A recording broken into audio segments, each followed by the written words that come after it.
presented by Divana Akela Entertainment Recording Studio, Kahalga.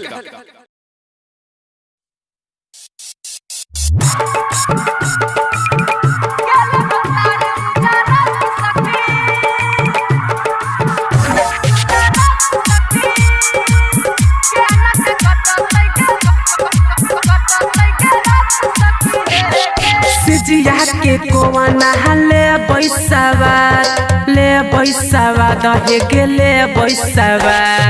सिजिया के कोवना ले बैसावा दहे गेले बैसावा केले भतार गुजरात सखी केना के कटत के रात सखी हे गेले भतार गुजरात सखी केना के कटत के रात सखी सिजिया के कोवना ले बैसावा दहे गेले बैसावा केले भतार गुजरात सखी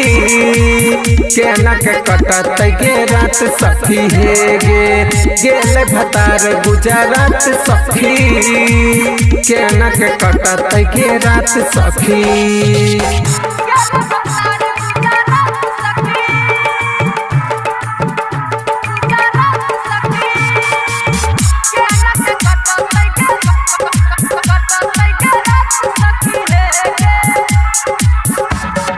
गवना कर के चल गेल सखी कल गे मुआ नहा खात गे आहा पैसा याद पड़ी हमारा के पहिना शादी के पहिला रात गे देहिया बनल गे हमरो कबाड़ी बहर बलमुआ छाप साड़ी के करा से कहिए के मनवा के बात देवरा मिलल छही बड़ी उतपा केले भतार गुजरात सखी केना के कटत गे रात सखी हे गेले भतार गुजरात सखी केना के कटत गे रात सखी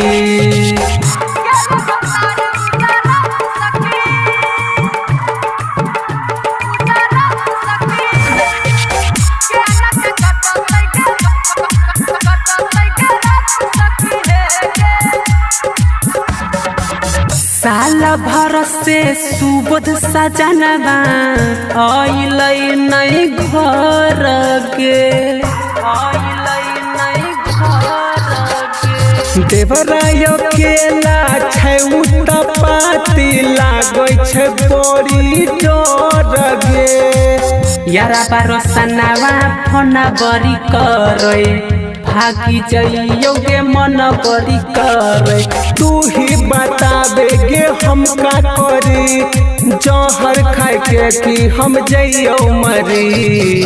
केले भतार गुजरात सखी केना के कटत के रात सखी हे गेले भतार गुजरात सखी